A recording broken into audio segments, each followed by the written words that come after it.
나누실 하나님의 말씀은 야고보서 5장 7절에서 11절까지 말씀을 보겠습니다. 저와 여러분이 한 절씩 교독하실까요? 그러므로 형제들아, 주께서 강림하시기까지 길이 참으라. 보라, 농부가 땅에서 나는 귀한 열매를 바라고 길이 참아 이른 비와 늦은 비를 기다리나니 너희도 길이 참고 마음을 굳건하게 하라. 주의 강림이 가까우니라. 형제들아, 서로 원망하지 말라. 그리하여 심판을 면하리라. 보라, 심판주가 문 밖에 서 계시니라. 형제들아, 주의 이름으로 말한 선지자들을 고난과 오래 참음의 본으로 삼으라. 다 같이 읽을까요? 보라, 인내하는 자를 우리가 복되다 하나니 너희가 욥의 인내를 들었고 주께서 주신 결과를 보았거니와 주는 가장 자비하시고 긍휼히 여기시는 이시니라. 아멘. 한 주간 말씀을 준비하면서 담임으로서 여러분들에게 꼭 하고 싶은 것은 한 말이 있어요. 잘 살았으면 좋겠다, 이렇게 말씀을 우리 옆지책에도 한번 고백합시다. 잘 삽시다. 네.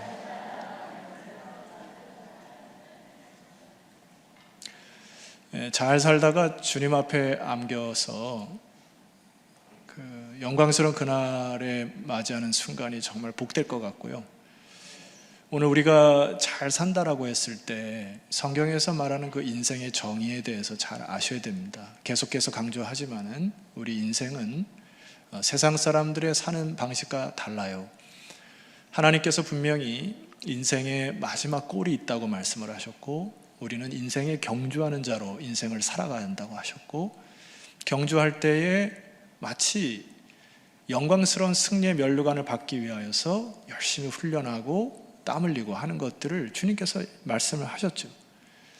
그런데 여러분, 이스라엘 백성들이 출애굽하고 광야로 나올 때 그들의 정체성을 잃어버린 거죠. 왜 하나님이 여기를 부르셨는지, 우리가 어디로 가야 되는지, 그리고 출애굽은 왜 했는지, 결과적으로 다시 현실만을 바라보다가 원망하다 광야에서 멸망했단 말이에요. 이것은 잘못 산 거죠. 근데 제가 이제 이렇게 뒤돌아보면 많은 주의 성도들이 이 광야의 인생길을 살아가는 이스라엘 백성처럼 살아가는 것들이 눈에 보여져서 참 안타까운 부분이 있습니다. 한 가지 제가 오늘 주제와 함께 좀 여러분에게 소개시켜 드릴 영화 하나가 있는데, 이건 보라고 말씀드린 게 아니고 주제가 좀 비슷해서 여러분에게 잠깐 소개하려고 하는데, 1994년도에 개봉한 쇼생크 탈출이라고 하는 영화를 혹시 기억하실 것입니다. 화면을 보시게 되면은 기억 혹시 하세요? 굉장히 많은 분들이 이 영화를 봤을 텐데, 여기에 그 쇼생크라고 하는 그 이름 자체가 성경에 나오는 그 애굽 바로 왕의 이름 시삭과 동일합니다. 그러니까 마치 이 영화를 만든 그 영화 감독은 이 애굽으로부터의 탈출, 그 영어로 표현하면 쇼생크, The Shawshank Redemption 이렇게 나오거든요. 그러니까 애굽으로부터의 구원, 뭐 이런 것을 통해서 오늘날 우리에게 구원이 무엇이고 또 어떻게 살아가는 것이 바른 것인가를 영화를 통해서 메시지를 줬다, 저는 그렇게 봅니다. 보신 분은 알겠지만 잠깐 스토리를 해드리면, 제가 오늘 스토리를 드리는 이유는 안 봐도 된다는 이야기예요. 그 시간에 성경 보세요. 한 종신형을 받은 사람이 가석방의 은혜를 받고 이제 탈옥을 하게 됩니다. 근데 머지않아 그 사람이 자살을 했다는 소식이 쇼생크 안에 있는 사람들에게 들려요. 이 사람들이 이상한 거죠. 이 사람들의 목적이 뭐였죠? 이 쇼생크라고 하는 지역에서, 이 감옥에서 탈출하는 것이 목적이었는데, 탈출을 했는데 자살을 했다? 이게 좀 아이러니한 거잖아요. 근데 여러분이 아는 그 유명한 이제 배우 중에 한 사람, 그 할아버지가 레드라는 이름인데, 이 할아버지가 다시 종신형을 받았지만은 가석방이 돼가지고 앞에 살아갔던 사람을 뒤따라갑니다. 그 사람이 묵었던 집, 그 다음에 그 사람이 일했던 곳에서 아르바이트를 해요. 식당에서 이렇게 하다가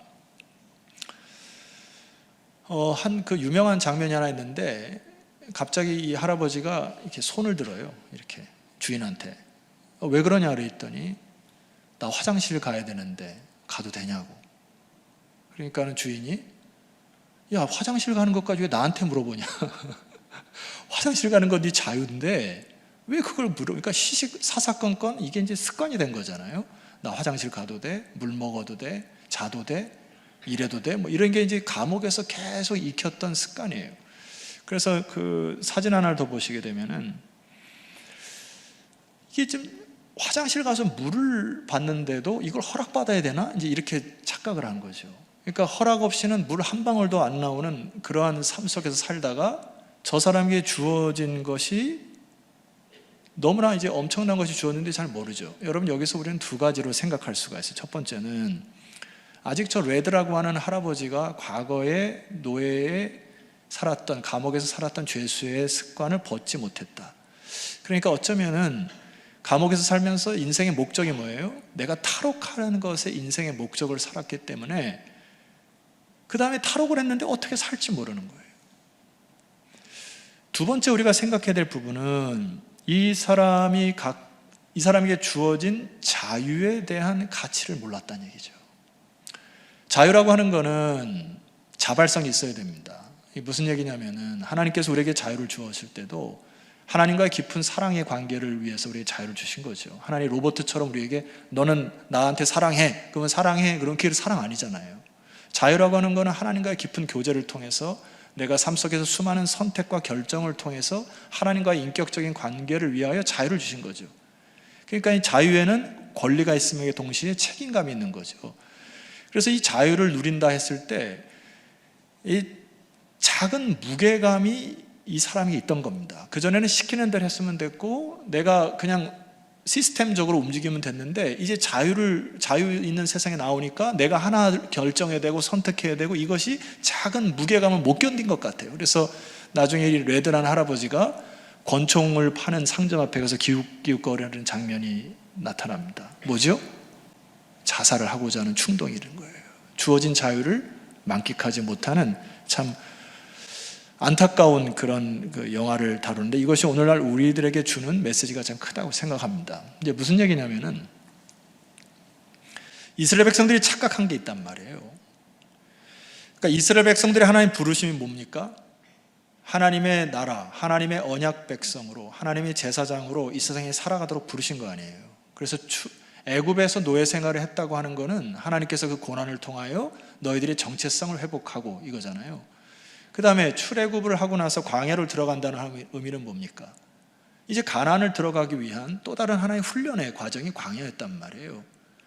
그래서 저는 월권이기도 합니다만은 혹시 저에게 성경을 다시 제목을 만들어서 제목을 붙이라고 하면 딱 한 군데를 고치고 싶은 책이 있어요. 뭘까요? 출애굽기입니다. 사실 출애굽기는 출애굽의 목적이 아니죠. 목적은 저는 이렇게 바꾸고 싶어요. 입가나안기 혹은 가나안 정복기의 시작 뭐 이런 거. 그러니까 출애굽이 예를 들어 이 레드 할아버지처럼 내가 감옥에서 탈출하는 게 목적으로 되니까 목적을 이루니까 아무것도 할 수 없는 상황이 벌어지는 거예요. 이스라엘 백성들도 탈옥을 하고 애고로부터 탈출하고 나서 어떻게 살아가야 되는가 이 고민과 질문이 없기 때문에 문제가 된 겁니다. 여러분, 그래서 우리는 질문을 끊임없이 하셔야 되죠. 내가 지금 아직 교회를 다니지만은 예수 그리스도의 죄의 권세를 느끼지 못한, 믿지 못하는 아직 애굽에 있는 상태에 있는 사람이 있을 수 있고, 광야에 나와서 지금 훈련을 받는 과정 속에 있을 수 있는 사람이 있고, 가나안 땅에서 하나님의 나라를 실현하며 살아가는 사람이 있을 수 있다. 저는 그렇게 판단이 되는데 여러분에게 질문하셔야죠. 여러분은 어느 위치에 서 있습니까? 그걸 질문을 해야 됩니다. 본인에게. 오늘 택한 이 야고보 사도의 결론은 무엇이냐면은 오늘 그 7절 말씀에 보면은 처음에 뭐라고 부르고 있습니까? 다시 이제 지난주까지는 너희들아 이렇게 너희 이러면서 좀 차갑게 얘기했는데 다시 이제 돌아왔죠. 그러므로 형제들아 이렇게 부릅니다. 그리고 이제 마지막 당부를 해요. 뭔 당부를 하냐면은 야, 세상 사람들은 그렇게 살 수 있는데 너희들은 그렇게 살면 안 되잖냐 이거잖아요. 야고보 사도가. 너희들이 예수를 믿고서 많은 세월을 지냈는데 그래 세상 사람들은 그냥 그렇게 살아가도 되는데 그리스도인의 삶은 그것이 아니다라고 말하는 거잖아요. 그러니까 이 그러므로 형제들아는 결론과 같은 부분인데 이제 4장 17절까지 좀 올라가시면 좋겠습니다. 한번 읽어볼까요? 여러분 읽어봅시다. 4장 17절 시작. 그러므로 사람이 선을 행할 줄 알고도 행하지 아니하면 죄니라. 예, 세상 사람들은 선을 알고도 안 하죠. 선을 뭐 하나님 안 계시다고 생각하니까 자신의 유익에 따라서 그렇게 안 하죠. 제가 공사 현장을 일주일에 몇 번 왔다 갔다 하는데 말입니다. 어느 날 좀 참 막 마음이 힘들었던 경우가 있는데, 혼자 이렇게 지나가는데 어느 사람이 우리 공사판에다가 쓰레기를 그냥 잔뜩 버리고 그냥 가버리는 거예요. 이거 가서 이거 확 얘기를 해야 되나 막 그런지 다 얘기를 안 했어요. 왜냐면 내가 또 목사인 거 알고 하는데 뭐 그까짓 거 뭐 그런다 뭐 싶어 하는데, 여러분 그렇게 안 하죠. 누가 본다고 안 본다고 쓰레기를 함부로 버리지 않죠.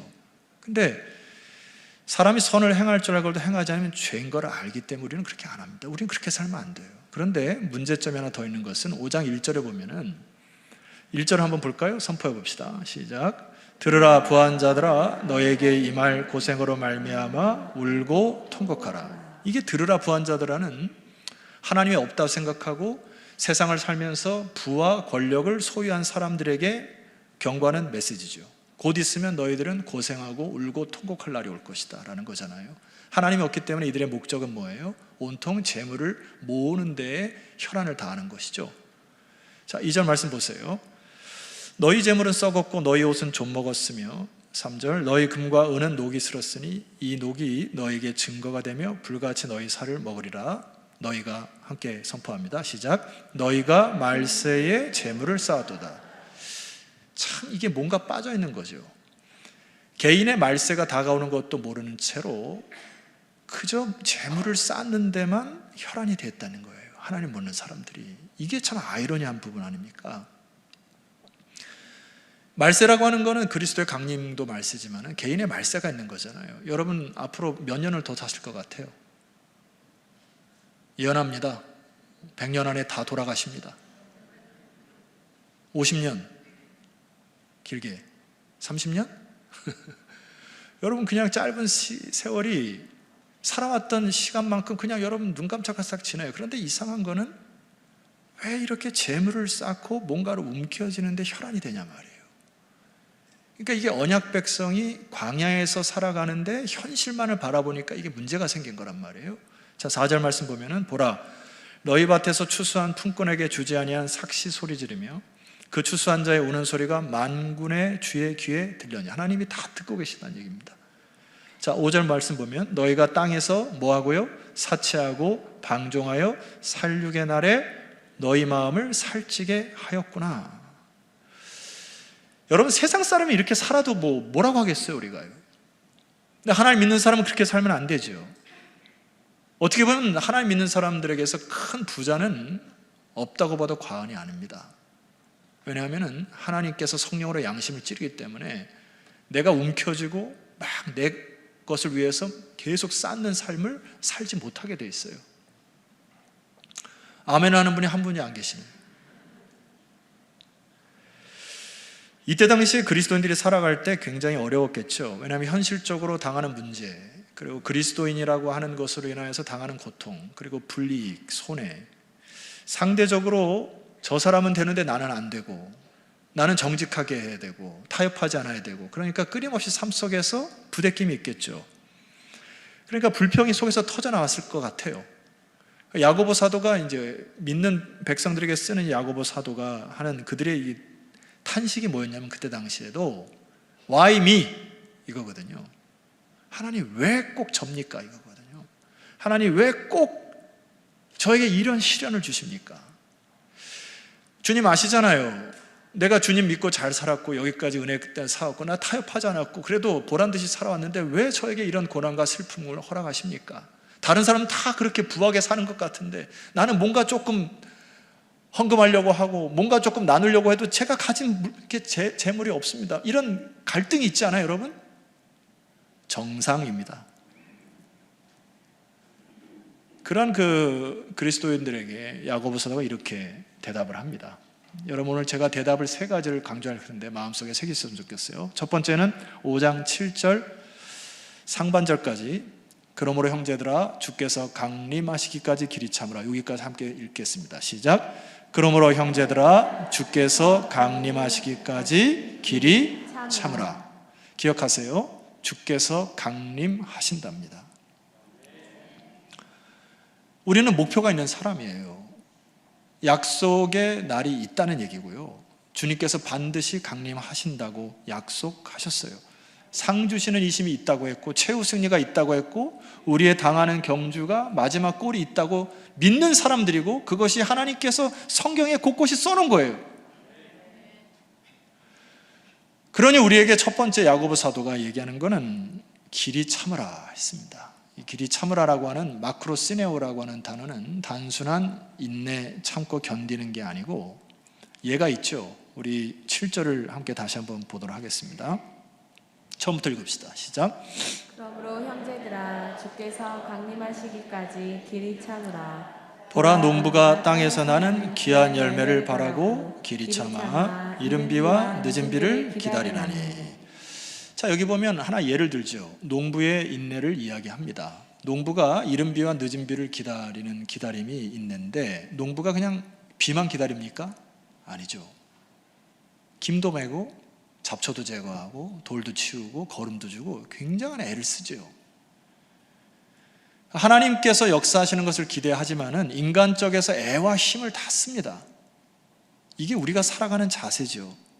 그래서 여기 길이 참으라고 하는 단어는 마크로시네오라는 단어는 적극적 인내를 얘기해요.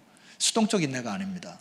그냥 하늘에서 비 내려주는 거 감사하고, 감나무 밑에 가서 입 벌리고 감 떨어뜨리려고 기도하고 이런 거 말고, 감나무를 만들기 위해서 열심히 김을 메고 땅을 개간하고 해서 하나님, 내가 이렇게 하나님께 주신 시간과 자유를 통해서 하나님 열심히 일을 했습니다. 감을 허락하여 주옵소서. 그러면 하나님이 감 떨어지게 해주시는 거잖아요.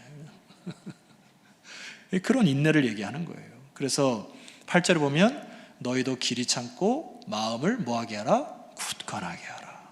주의 강림이 가깝다. 여러분, 마음을 굳게 하시기를 소망합니다.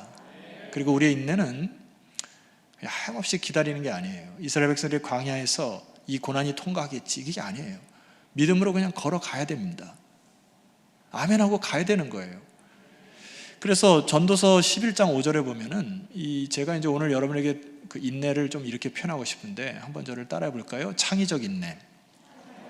이 마크로시네오라는 단어는 창의적 인내와 같은 것인데, 전도서 11장 5절에 보면 이런 하나님의 표현이 있습니다. 바람의 길이 어떠함과 아이벤 자의 태에서 뼈가 어떻게 자라는지를 네가 알지 못함 같이 만사를 성취하신 하나님의 일을 네가 알지 못하느니라. 아시는 것처럼 그러시네요. 우리는 만사를 성취하시는 하나님의 역사를 모르잖아요. 그래서 우리 믿음의 창의적 인내는 뭐냐면은 6절입니다. 너는 아침에 뭐를 뿌리고요? 씨를 뿌리고 저녁에도 손을 놓지 말라는 거예요. 이것이 잘 됐는지 저것이 잘 됐는지 혹 둘이 잘 됐는지 알지 못합니다. 그러니까 성령께서 여러분의 양심을 찌를 때 여러분의 시간이나 여러분의 재능, 여러분의 물질을 누구에게 도우라고 하는 느낌과 사인이 오면 바로 씨를 뿌리시는 거예요. 그러니까 우리가 재물을 쌓고 막 이렇게 세상 사람처럼 부자가 될 시간과 여력이 없죠. 왜냐하면 하나님께 기도하면 늘 하나님께서 야, 너 선한 역사로 힘을 다하라 말씀하시잖아요. 그러니까 내가 가진 시간, 재능, 물질을 자꾸 세상으로 흘려보내고 다른 사람 섬기다 보니까 어떻게 내 쌓는 재물이 내 창고에 이렇게 쌓을 수가 있어요. 이것은 말 그대로 unbalance입니다. 밸런스가 안 맞아요. 그리스도인들은 정말 부한 자들이 없을 것 같아요. 그래서 세계 부호들도 하나님 믿는 사람들의 뒷이야기를 보면은 그가 평소에 정말 검소하게 살았고 남은 것들을 다 기부하며 살았던 것들이 하나님의 백성 아닙니까? 놀랍죠, 그것이. 여러분, 길이 참으시기를 소망합니다. 두 번째 야고보 사도의 권면이 있어요. 자, 9절입니다. 자, 함께 선포합니다. 시작. 형제들아 서로 원망하지 말라. 그리하여야 심판을 면하리라. 보라, 심판주가 문 밖에 서 계시니라. 야고보 사도가 얘기하는 것은 너희들이 불평을 할 수는 있다. 여러분 삶 속에 살면서 불평 많이 하시죠? 하시잖아요. 그런데 이게 원망까지 가서는 안 된다는 이야기입니다. 원망은 죄라는 거예요. 성숙하게 살면서 우리가 불평하고 뭐 짜증낼 수 있죠. 뭐 그거 짜증내야 좀 속이 후련하지. 어떨 때는 정말 속이 뒤집어지는 경우가 있으니까 불평할 수 있지. 그런데 이게 원망은 큰 죄라는 겁니다. 여러분, 무엇이 떠오릅니까? 광야의 이스라엘 백성들을 딱 떠올리셔야 돼요. 사도 바울도 이 부분에 대해서 굉장히 예리하게 이야기하십니다. 고린도서 10장 9절 말씀 보면은 그들 가운데 어떤 사람들이 주를 뭐하다가 시험하다가 뱀에게 멸망하였나니 우리는 그들과 같이 뭐하지 말자, 시험하지 말자. 광야에서 백성들이 시험했다는 얘기죠. 또 하나 10절 말씀 보면 그들 가운데 어떤 사람들이 뭐하다가 원망하다가 멸망시키는 자에게 멸망하는 너희는 그들과 같이 뭐하지 말라? 원망하지 말라. 여러분, 시험하고 원망하는 것이 자기가 원해서 하는 게 아니에요. 배후 사탄이 있음을 알아야 됩니다. 그러니까 사탄은 여러분들을 끊임없이 조작해서 원망하는 인생을 만들게 해가지고 광야에서 멸망하는 것이 목표입니다. 그래서 이 야고보 사도가 뭐냐면 너희들이 불평할 수 있는데 원망까지 가서는 안 된다라는 얘기예요. 그래서 원망하면 안 됩니다. 여러분, 원망이라는 걸 조금 분석을 해봅시다. 원망이라는 단어는 히브리 단어로 룬이라고 하는 단어인데 고집세다, 중얼거리다, 밤새워 머물다, 가두어둔다, 숙박하다. 뭐가 느껴집니까? 숙박하다. 불만과 불평이 계속 내 마음속에 있는 것을 곱씹고 같이 자면은 나중에 같이 숙박하다 보면 이것이 원망으로 변한다. 한이 서리고 유감스러운 마음이 된다. 한. 헬라어로 보면은 공기조라는 단어예요. 이 공기조라는 단어는 정당한 요구라고 생각하는 것이 충족되지 않는다. 그러므로 내가 원망한다. 그러니까 삶을 살면서 이런 경우가 많이 있죠. 하나님, 이건 아니지. 내 생각은 이건데 하나님, 이것은 아니지. 내가 정당한 요구라고 생각하는데 하나님 왜 안 채워주십니까? 이거잖아요. 하나님, 내가 생각할 때 이것이 옳은 길인데 하나님 왜 가만히 있으십니까? 이거 아니에요? 원망이 나오는 거잖아요. 영어 단어는 또 재밌는 단어가 있습니다. 이 영어로는 resentment라고 하는 단어인데 이 sent라고 하는 단어가 feel이라는 단어예요. 그러니까 re라는 단어는 반복이잖아요. 그러니까 계속해서 뭔가를 느끼고 새록새록 떠오르는 것을 내 것처럼 만들어서 이렇게 부풀려 가지고 거품이 많아지는 것을 원망이라 합니다. 여러분, 원망이 왜 무섭습니까? 이스라엘 백성들이 광야에서 하나님을 원망하면서 그들이 소리친 게 있어요. 뭐죠? 애굽으로 돌아갑시다. 애굽으로 우리를 돌려다오. Turn it back, turn back. 여기는 우리는 광야에 사는 거 싫으니 애굽의 삶으로 나를 돌려다오. 모세와 아론에게 원망한 거죠. 하나님에 대해서. 이게 무슨 원망입니까? 하나님, 이제 당신의 도움과 당신의 간섭 필요 없습니다. 애굽에 살았을 때는 내가 먹는 거, 마시는 거, 뭐 입는 거 걱정하면서 살지 않았는데, 아니, 하나님 믿고 광야에 출애굽을 해보니까, 예수 믿고 신앙생활 해보니까, 세상에 먹고 사는 문제까지 신경 써야 되고, 내가 못 먹어도 다른 사람 도와줘야 되고, 나는 못 챙겨도 다른 사람 챙겨줘야 되고, 이게 불편해. 하나님, 당신 필요 없습니다. 당신의 섭리, 당신의 플랜, 당신의 역사 더 이상 생각하기 싫어요 하고 turn it back, 애굽으로 돌려주십시오. 뭐지요? 하나님이 필요 없다는 죄악입니다. 많은 인생이 그렇게 살잖아요. 하나님 없어서 되는 게 편하잖아요. 어떻게 내가 원하는 대로 먹고 원하는 대로 자고 원하는 대로 누리고 원하는 대로 옷 입고 그렇게 사는 게 편한 거지. 애굽의 삶이. 이게 무슨 죄악이죠? 방금 얘기한 것처럼 이런 거잖아요. 하나님, 내 생각에는 출애굽을 하면은, 여러분 잘 생각해 보세요.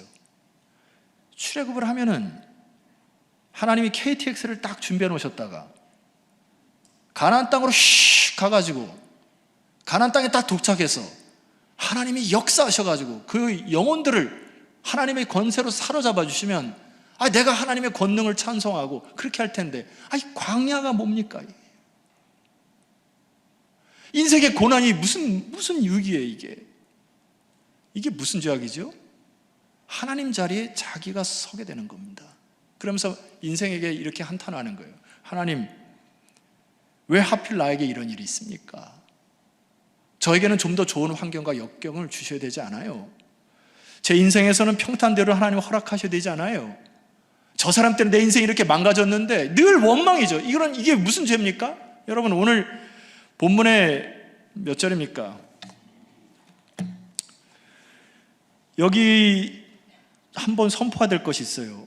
9절입니다. 우리 다시 한번 읽겠습니다. 시작. 형제들아, 서로 원망하지 말라. 그리하여야 심판을 면하리라. 보라, 심판주가 문 밖에 서 계시니라.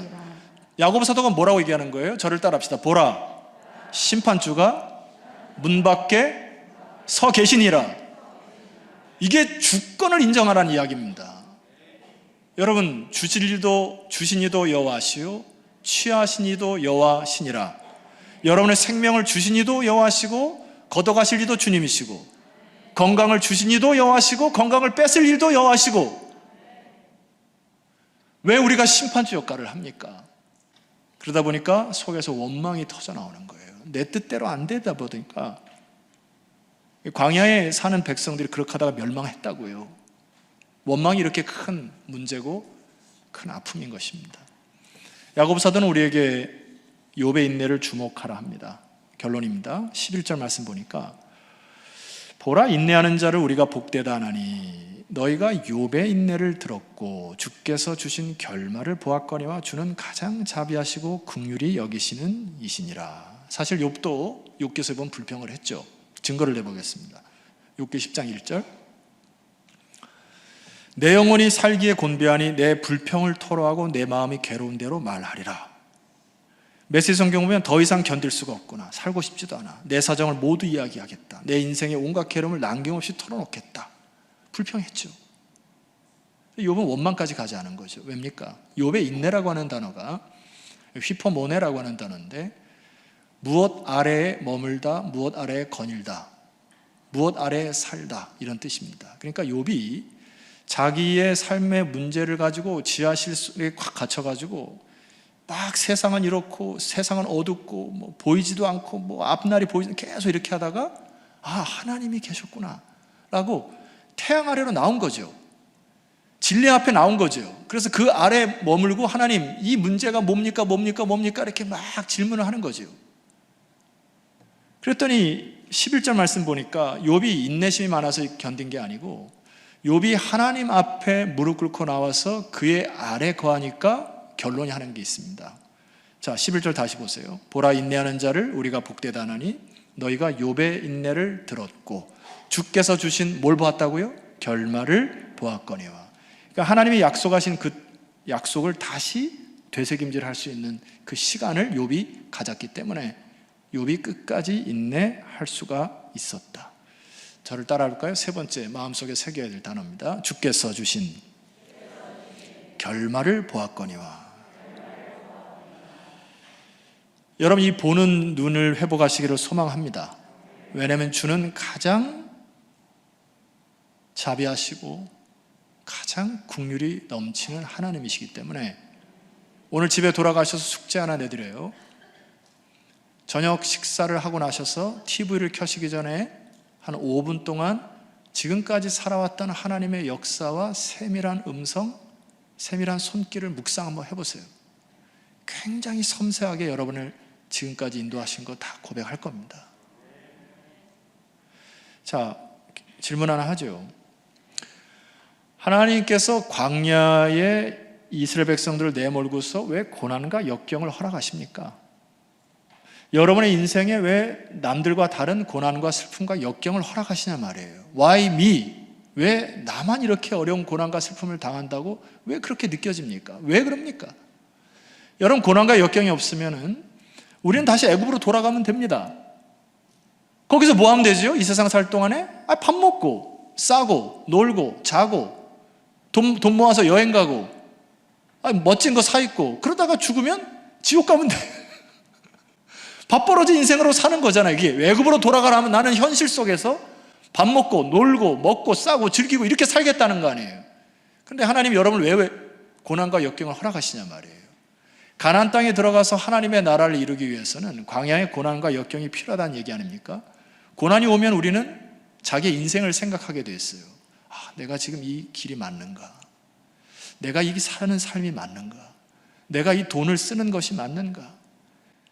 내가 지금 시간을 낭비하는 것은 아닌가?